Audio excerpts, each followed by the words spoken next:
Hey, Dr. Mike here. So you want to live forever-ish? Well, then you got to know what's in and what's not. Stay tuned to find out. You're listening to Live Foreverish, a show dedicated to helping you live just a little longer. Here's your hosts, Dr. Mike and Dr. Crystal Gossard. All right, welcome to Live Foreverish. Dr. Crystal, the ins and out of living a little longer, but a whole lot stronger. Oh, yes. I love that we've redefined what that means because it's not about longer years. It's about longer, healthier, better quality of life. Yeah.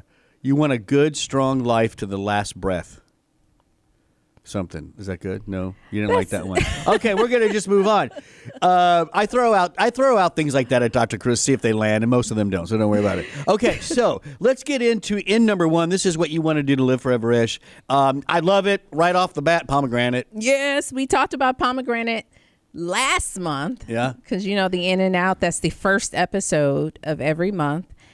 We talked about pomegranate juice managing opioid use disorder. There was another study published. Oh, that's right, the opioid study. Yes, published this month. Well, published in April. And it's pomegranate, and I said, let's bring it again. Yeah, this is pomegranate extract, Dr. Mike. Extract for inflammation and blood pressure. This was from Nutrients, April 2025. Studying the effects of pomegranate extract on inflammatory markers and cardiometabolic risk factors. Basically, looking at inflammation, looking at some heart stuff. Yes, and so we've seen some research with pomegranate and heart, specifically how pomegranate helps to support endothelial function in the heart, nitric oxide. Which was I think that was like the real big first research with pomegranate. But what we're seeing, and so I'm just going to trust the researchers on this because this came from their paper, but they say this is the first trial to investigate the preventative effects of pomegranate on age-related diseases in this population. So in the older population, they defined 50, older as 55 or older. Be careful. So 55 to 70 years old, those individuals. So Robson, it's kind of, we're in the age range now of old. Are you? I'm 55. Oh. Robson, I think Robson's a little younger. 53. You ain't that far behind. The first study to look at this in an older population. So that's good. So these were 76 older adults in that age range, 50, 70. They were given about 740 milligrams of pomegranate extract. Now, here's the thing. We talk about standardization, which is really important. So this is standardized to the ellagic acid and the Punicalligans. I never get to say that We right. help each other. Yeah. And that standardization is so important, right? That's what we love about what Life Extension does, our sponsor. Or versus a placebo 12 weeks. Yes. And so they looked at serum inflammatory markers, specifically all those interleukins, the ILs, TNF. Which is really a very powerful pro-inflammatory That's like a big driver mediator. of it all. Oh, yes. Yeah. Fasting glucose and lipid levels were measured. Blood pressure as Very well. nice. So we have some promising outcomes with blood pressure, and they measured these at baseline, 6 weeks, and 12 weeks. Yeah, significant decreases in IL-6, interleukin-1 beta. Again, these are pro-inflammatory type of compounds, right? Systolic blood pressure, that top number decreased by an average of, say, about 5.22. That's nice. That's 12 really weeks. Come on. That's really good. Clinically significant. Yeah. And matter of fact, it says clinically relevant. It's reported here that a 5 pressure drop is associated with a reduction of about 10% in cardiovascular events. Yeah.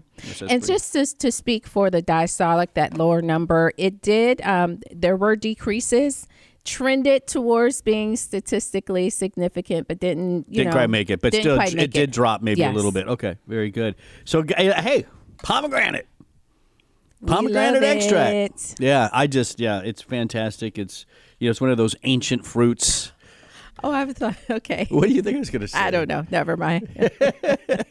Yeah, I love it. I take it, add it. This sounds great. And this was in an older population. Very nice. Let's go on to our number 2 in. And this is important because even if you're doing the things to live forever-ish, things still happen. Accidents happen. Appendicitis happens. Yes. Gallbladders. Sometimes a bone breaks, and guess what? You need surgery. Or just wear and tear. And that's kind of what we're seeing here in this study. Total hip replacement. Yeah, listen, it happens. All the time. And it's better to get it done and get back active. 1,000%, Dr. Mike. Yeah. Do it when you're young enough to kind of recover. Yeah. Well, they are, it's interesting you say that. I do have a friend who's an orthopedic surgeon, and there is a movement to actually start doing these. The old saying was, well, why don't you just wait a little longer? When you absolutely can't move, then we'll do it. And then by then you're 70, and now the surgery is worse than the issue. And so they're pushing it to do it in younger people. But this one, another study from April. Oh, yeah. I think all of these, April, like 1st, 2nd, 3rd, the 5th, up to about the 5th of April. So double-blind, placebo-controlled, randomized trial, 100 patients undergoing total hip replacement, IV injection of 3 grams of vitamin C. It's a good dose. Every day during the perioperative period versus placebo. Yeah. Right? And so what were we trying to measure, and what was measured? Well, they wanted to look at the amount of morphine used as kind of rescue pain relief. Yeah, that's as well as levels of inflammatory markers. But, the big thing here is managing the pain without using quite so much of the morphine. Yeah, and morphine, just so you know, the amount of morphine use itself in these kind of settings is kind of is kind of a marker of how recovery is going to go. Like if somebody's really dependent on the morphine and it's taking too long, that's a sign there's too much pain, stuff like that. So to have something like IV vitamin C lessen the need for morphine, that's a sign of better recovery. Yes, and then of course there were just surveys of how do you feel, and those were secondary outcomes: post-operative pain, hip joint recovery. When did they ask him those things? Because if they asked him right after they did a squirt of morphine, that's great.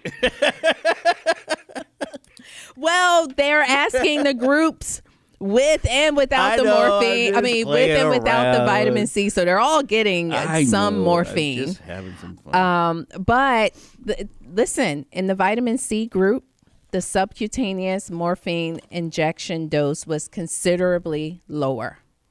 Yeah, perfect. And again, that's a good sign that there's better healing, less pain, recovery. So vitamin C has helped. Ultimately, vitamin C is a nice antioxidant, scavenger of free radicals, helping to clear a lot of that up so you can heal. Yeah. Plus, it even has some effect on the immune system. All of the above. And, it, as you mentioned, helping to heal the group with the vitamin C, they experience better hip motion, lower pain levels. So it's a win-win. I think this really speaks to integrative medicine. We talk about that, Dr. Mike, like how you can, it doesn't mean you're cutting out the morphine. No. Maybe let's add in something else. Yeah, and I think that's a fantastic way of describing, as you said, integrative medicine. So there you go. Let's go into number 3 for Living Foreverish. Again, one of my favorites, branch chain amino acids. And this is specifically for endurance exercise from Nutrients, April 2025. We've talked about BCAAs before here, right? I think most of our audience knows that they're branched and they're unique because they're that branch, which means when you ingest them, the liver doesn't touch them; they go right to the muscle. That's right, and great for energy production, stimulating muscle protein synthesis. They kind of act like that switch to turn on most muscle protein synthesis. And, again, with all of these studies, Dr. Mike, I kind of think I always look for that statement to say, why as researchers am I doing more research on branched chain amino acids? Because they've been thoroughly studied. It's just adding to more of the evidence. What can we add? But there's not a lot of research with endurance. Okay. You don't think of branched chain amino acids helping to mitigate fatigue during endurance exercise. So when we say endurance, as a past fitness trainer, how are you defining that? So this is long-term term, not like sprinting, not bouts. This is an hour of work, continuous work. These are your marathon runners, your swimmers. Those are kind of your endurance at triathlons. Yeah. You're not talking to an endurance athlete over here. Yeah, I mean, we're talking longer than definitely 20, 30 minutes. Yeah. When you're kind of typically would get into fat burning mode. Yeah. I was even like that as a kid, though. I ran track, but I was the sprinter. I did the 100, the 200. Yeah. Not endurance. You make me go over 200, I start walking. But I was fast. Hey, yes. I was fast. So before we go into the study, let's do this first. Let's reverse it. Yeah. Tell me and tell the audience, what was the ultimate outcome on endurance? Yeah, just carb burning, fat burning was increased. So we saw that compared to the placebo group, the fat oxidation rate was significantly higher during kind of about 20, 30 minutes into exercise. So we're seeing that you're burning more fat, an increase in carbohydrate burning rate was significantly increased in the branched chain amino acid group during the time to exhaustion phase. So you kind of have to understand how the study was designed. But basically, they were on a bike for 1 hour, kind of keeping a good pace. And then at the end of that 60 minutes, the participants had to kind of bike, like go as hard as you can to see how long can you go and how quickly you get exhausted. So there were kind of two phases here. And what was interesting is during that time to exhaustion, so this is after you've been biking for 60 minutes, and you're now have to go. The branched chain amino acids helped during that period where you would typically think this person is out of glycogen usage. Like you are because you kind of use your glycogen stores and you hit your fat burning at about 20, 30 minutes. So they don't have these much people left. Are still kind of getting into burning carbs. Yeah. During that time to exhaustion. And that was with the branched chain. That was with the branched chain amino acids. So what they're ultimately doing is allowing you to utilize these energy compounds more and more and more, and that's giving you that endurance. I did like it's only 11 college students, but it was a crossover design.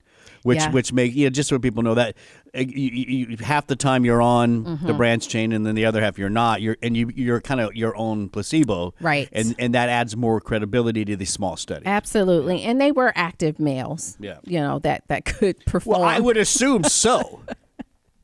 I think that was a given. Okay. All right, there you go. Those are the 3 ends of living foreverish. A little bit longer, but a whole lot stronger. Now, there's something you don't want. This is the out that we always share. In this case, sunburns. Yeah. So, we know that. The old idea was sunburns as a child was really a significant risk for melanomas as an adult. But sunburns anytime. It's just really not good. Oh, yes. Right? Across the board. Oh, yes. And to see something, just to give our disclaimer, we're talking about nutritional add-ins. It's not going to replace your sun block, your sun protection, topical sun protection. They don't call them sunblocks anymore. Remember that? There's sunscreens. Sunscreens or your sun protection clothing.